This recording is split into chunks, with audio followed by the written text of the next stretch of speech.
All right, so the other day I was reading through an old issue of the Boston Globe when I came across this article about a terrible accident in Manchester, New Hampshire. On May 8th of 1888, a boiler exploded at Hodges Sash and Blind Shop, killing 2 people and launching huge pieces of the boiler all across town.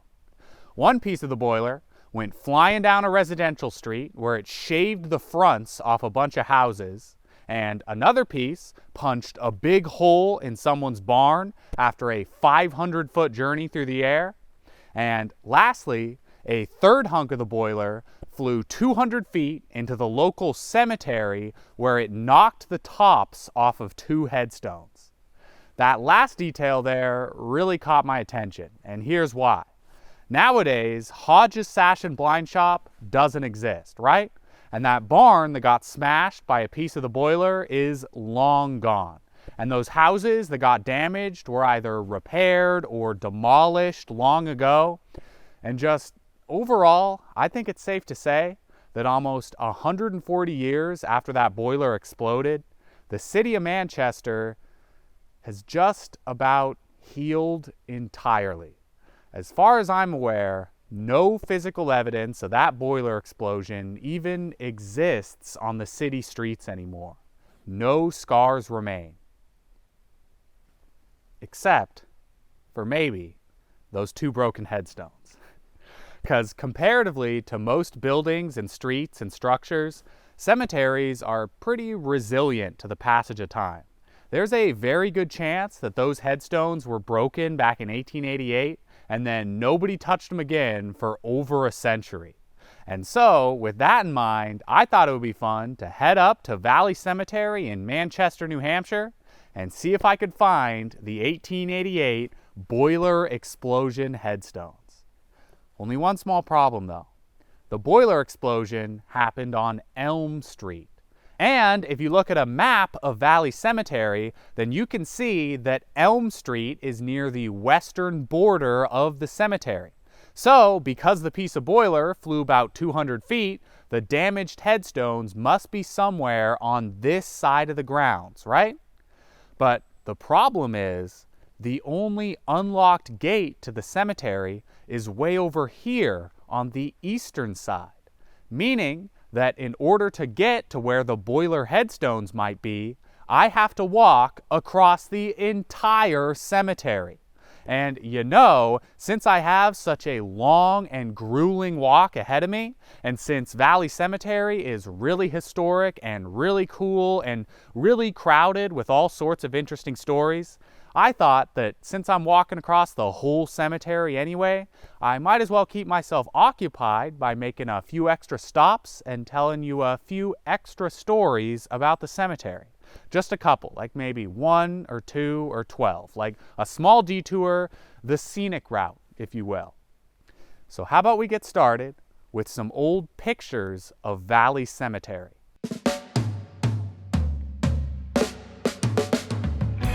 This is the cemetery probably sometime in the early 1900s. We're looking at the valley here that gives the cemetery its name. And this is how that exact same valley looks today. Pretty stark difference, right? Similarly, I got this antique postcard here of the cemetery from the 1910s-ish. Very nice image on the card. And here is how that same spot looks today. What is going on, right? Like, what happened to those pretty little paths and those nice gazebos, and what about that whole entire stream running through the old photos? Where did that go? Well, the answer lies in the history of this place. See, Valley Cemetery is actually a special type of burial ground known as a garden cemetery. This type of cemetery first started gaining popularity in the mid-1800s, and the whole idea was to create a burial ground that almost feels like a park. Lots of nature, lots of big artistically minded grave monuments, the kind of place where you might want to have a picnic or take a Sunday stroll. The problem though is that a cemetery like that is going to require a lot of money and a lot of manpower to maintain. And Valley Cemetery just kind of ran out of both over the years. Nowadays, it's a shell of its former self. Lots of vandalism, lots of damaged headstones, no more fancy bridges and gazebos. Just look at this beautiful Gothic chapel built for the cemetery back in the 1930s. Nowadays, it's all boarded up and deteriorated. And if you're wondering what happened to the brook that used to run through the cemetery, back in the 1950s, the entire brook was placed in a culvert that now runs under the cemetery. Oh my God, that stinks.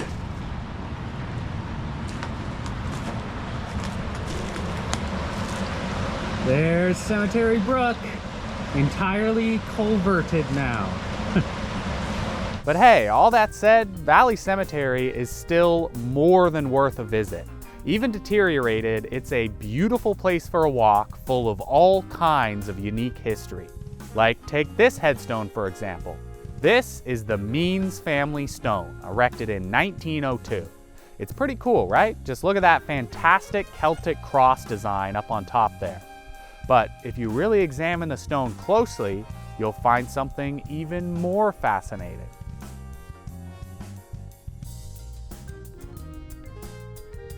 Copyright 1902, Tiffany Studios, New York.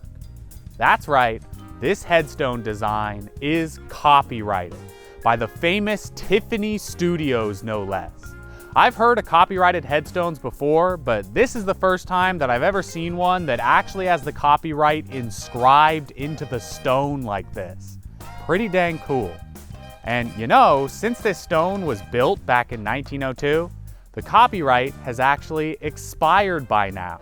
So if you want, it's now fully legal to steal this design for your own grave plot. Sorry, Tiffany. All right, next up, when we were looking at those old photos earlier, you might have noticed this large structure sitting up near the top of one side of the valley. Well, that is the Smith Mausoleum, built by Frederick Smith, former governor of New Hampshire from 1865 to 1867.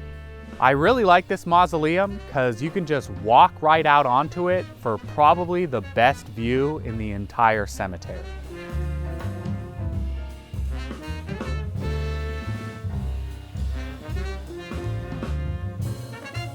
Moving along, here's something pretty funny. This is the Center family headstone in the Center family burial lot.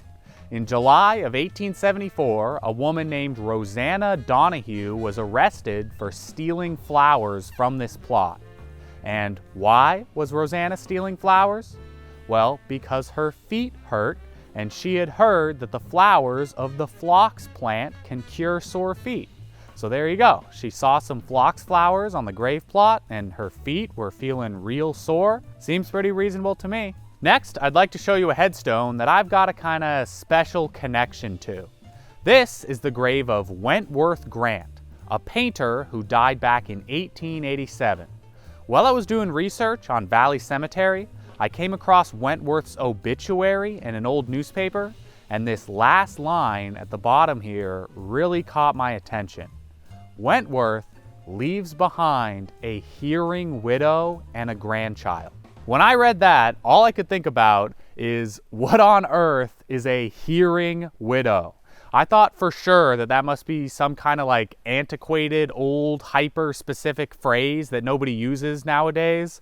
So I started looking and searching to see if I could figure out what it meant. And after about an hour of coming up with absolutely nothing, I came back to that original obituary, and I just so happened to notice the name of the newspaper that I got it from, and I saw that the paper was called the Deaf Mute's Journal. So Wentworth Grant was deaf, and his obituary was being printed in a newspaper for deaf people, and so when the paper said hearing widow, they literally just meant a widow who can hear. All right, let's come back to the boiler explosion story for just a second. Remember how I mentioned that 2 people were killed in the initial blast? Well, here's one of them. William H. Tyler died on May 8th in 1888, just a block or 2 away from here when the boiler exploded. The other man who lost his life is also buried in the cemetery somewhere, but I unfortunately couldn't find his grave. kind of funny how both victims of the boiler explosion are buried in the same cemetery that was damaged by the explosion. Let's take a stop at the tallest monument in Valley Cemetery. This is the Courier Stone, originally built for Moody Courier, governor of New Hampshire from 1885 to 1887. Also buried here is Moody's wife, Hannah, who in 1907 paid for the erection of a new gate at Valley Cemetery. And wouldn't you know it, I got an old postcard of that too.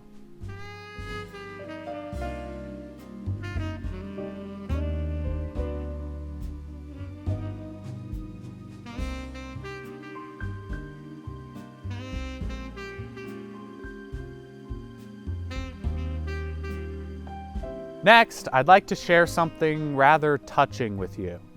This is the headstone of David Cross, an attorney who died here in Manchester back in 1914. One of the speakers at David's funeral was a local pastor named Burton W. Lockhart. Just listen to this passage from Lockhart's eulogy. What a singular good fortune is the preacher's who has such a good friend as Judge Cross. Forgive me if I speak of my own relations to him. This is no formal eulogy, but a personal testimony.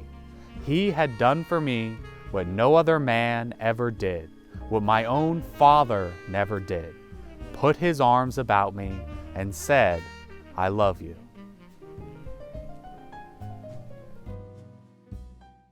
Okay, this next little section I am super excited to tell you about.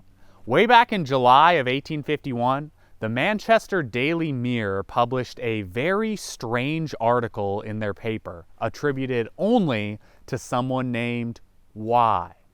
And this anonymous Y person had written this article to essentially complain about everything that they thought was wrong with Valley Cemetery. So let's go ahead and take a look at some of their complaints. So first off, you know how a lot of gravestones will have poetry or Bible verses or hymns inscribed on them? Well, Mr. Y fails to see, in most cases, the application of the verses to any particular person. And also, the spelling on these inscriptions is often just atrocious, so why even bother putting them on headstones in the first place? Just put whatever verse you like over the door to your house instead, and leave the rest of us out of it. And another thing, how come people keep putting their titles on their headstones? Because being a doctor is not going to get you into heaven, so why do so many gravestones in Valley Cemetery have MD written on them like it's some kind of badge of honor? Off to a good start, right? Well, Mr. Y has way more to be upset about than just that. He also says that he recently went to Valley Cemetery and saw a clumsy attempt to represent a lamb that looked to him more like an old sheep. This right here is the only lamb that I spotted walking around the cemetery myself, so I'm not sure if he was talking about this particular one or not, but regardless of which one he was talking about, this in general is just kind of an insane thing to complain about because lamb statues are usually only ever included on the graves of children. So Mr. Y literally went to the cemetery and got so mad at a child's grave that he just had to write into the local newspaper and complain about it. And while he's at it, Mr. Y also wants to complain about a carving of a hand that he saw that, according to him, looked long and slimy. There are a ton of hand carvings in Valley Cemetery, as there are in most cemeteries in New England, so I have no idea if one of these that I'm showing you now that I found in the cemetery is the specific one that Mr. Y didn't like. But in any case, the whole idea of this article is just so crazy to me. Like, writing an anonymous letter to the newspaper so you can bellyache about all the graves of your fellow townsfolk is like the most obnoxious thing that I've ever heard of. Like, Mr. Y even goes so far as to try to turn his criticisms into like these little pessimistic lectures about the nature of man. Like, take a look at this quote.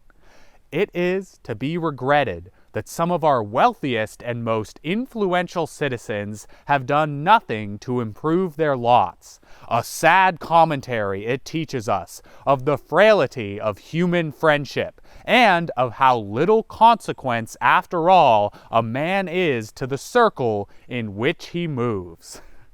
So he just goes to the cemetery and he sees a plot that's like kind of overgrown and there's some weeds or something, and he's like, well, true friendship doesn't exist. Nobody cares about you. Life is horrible. Like, this is just the most annoying type of guy you could ever meet. All right, that's about all I got for specific headstones and landmarks in the cemetery. So real quick, before we go look for the boiler headstones, let me just rapid fire tell you a few interesting stories about the cemetery in general. You know, stuff that isn't really connected to any one grave. First off, in 1897, a man named Reeves was arrested for supposedly robbing a man in Valley Cemetery. When Reeves heard the accusations, he laughed at them and said, quote, "He might have fondled the victim in a drunken sort of way, but steal, never." Next, in 1886, a man imbibed too much of the good creature, got naked, and then slept in Valley Cemetery overnight. In the morning, though, he couldn't find all his clothes, so he had to skulk home minus his pants. I don't know about you, but I'm gonna start using the phrase imbibed too much of the good creature as much as I can. In 1909, there was a huge fire in Manchester threatening many houses near Valley Cemetery. So a bunch of households decided to just pick up all their things and take them across the street into the cemetery for safekeeping, in case the fire actually reached their homes. Among the items piled in and around the cemetery was a bird cage lying on its side in the mud, with the poor bird inside chirping along pluckily, trying its best to balance on a wet and grimy wire. One day in 1889, a crowd of visitors were walking through Valley Cemetery when they witnessed a small American flag planted at the grave of a soldier suddenly start moving across the ground all by itself. The flag made its way across a driveway, down an embankment, up another embankment, and then it paused near a hole in the ground where the visitors finally got a good look at the flag and realized that a squirrel had stolen the flag off the grave of a soldier and was now dragging it into its hole. This is the kind of thing that just never gets printed in the newspapers anymore. Last but not least, I just really want to share this quote with you that I found in a newspaper from 1854. This is another story about somebody stealing flowers from graves, and just listen to this line here. This is the journalist talking about the people who were caught stealing flowers, and he's trying to guess why they might have done it. "It is not easy to explain their rascalities even by the theory of total depravity." But okay, I'd say that that's just about enough buildup. How about we switch over to the footage of me looking for the boiler graves and see if we can end this video on a high note. Let's go. Okay, here we go. We're gonna try and find these boiler explosion damaged headstones from 137 years ago. So this right here is the western edge of Valley Cemetery that runs parallel to Elm Street, which is just on the other side of these apartment buildings and businesses here.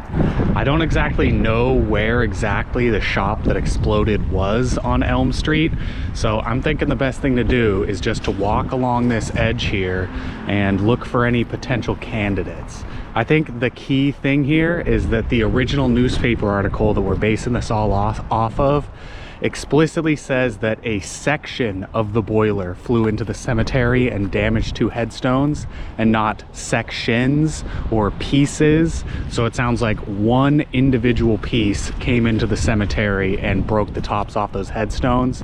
So I'm thinking the headstones got to be close to each other if they were broken by the same piece, and also broken at least in somewhat of a similar manner. So that's what we're going to look for. A couple of headstones close to each other, broken in a similar way, tops knocked off along this western edge. Let's go. Here's one headstone with the top knocked off. I really doubt this is the boiler headstone though, because this other one right next to it is totally undamaged. And also there's no other headstone that's busted up like that one anywhere near this guy. Also very possible that the boiler headstones after they were broken were repaired, like this one. You can see how it was fastened back together there after it was snapped in half. This headstone is way too far from Elm Street to be one of the boiler headstones, but it's a good example of what we can be looking out for. Here we have two conjoined headstones that clearly have been knocked off their base. Only problem though, these people died in 1902 and 1918, and that boiler explosion happened in 1888. So the headstone's got to be at least that old. Here we have two headstones with the top knocked off, but as you can see there's also a completely untouched headstone right between them, so I kind of doubt that these are the boiler headstones. Okay, wait just a minute. I'm seeing these headstones, and before I even get to them, I'm feeling a real good feeling about them. Look at these two headstones with the tops knocked off, and they're broken at the exact same angle. Just glancing at these, completely believable that a piece of boiler could have come in like this, knocked these two tops off the headstone, and sliced them like that in basically an identical fashion. That is crazy. What's the date on these? Okay, 1870, so definitely old enough. And this one looks like it broke back, or it's upside down, so I can't read the date on it. But I imagine since they're right next to each other, they're probably similar dates. So these are more than old enough. They're broken in like exactly the same way. Look at that. What are the chances that these would snap at that same angle just like that? I'm feeling real good that these are the boiler headstones. Like I said earlier, there's pretty much no way for me to be absolutely certain. I can just make a best guess, but right now I'm feeling like this is a pretty dang good guess. As you can see, these headstones are right close to the fence too. That road immediately on the other side of the road isn't Elm Street. Elm Street is another, like, I don't know, quarter of a block over. There's like a little small block here with the apartment buildings and businesses. You can kind of see, if you can see where that market basket is through the gap in the buildings, 100% this is in the neighborhood of 200 feet away from Elm Street. So if the shop was like right on the other side of that parking lot over there, totally could have been where the boiler exploded, and the piece of the boiler flew 200 feet into the cemetery, hit these two at roughly the same angle, lopped the tops off. But wait a minute, okay, I've been walking around this area now for a second, and there's been some developments. You can see that right in front of these two headstones that are broken the same way is another broken headstone, and then a completely untouched headstone. Now, looking at the date on this one, this untouched headstone, it's 1890 is the death date. So this would have been put up after the boiler smashed through here. This one, I can't read the death date. I think it's this up here, which is 18 something. I don't know. It's like, it's pretty much impossible to read. But I don't know. I'm looking at this headstone, and I'm looking at the angle that it's broken at in comparison to those other two headstones over there. Is it? I mean, it's possible that that one broke in a separate incident, but is it also possible that the newspaper was just wrong and more than just two headstones were broken? Because I could see a piece of debris coming in like this at this angle, and it knocks the top of this headstone off. That one's not there yet. Knocks the top of this headstone off, keeps flying down, slices the tops of those one off at the exact same angle. Totally possible. But again, this one also could have just broken from some other reason too. There's a million broken headstones in this cemetery. But I don't know, I feel like, these two aside, I feel really good about these ones being the boiler headstone. Like the fact that they're old enough, they're right next to each other, and they're literally snapped in the same angle. That's just like so perfect, you know?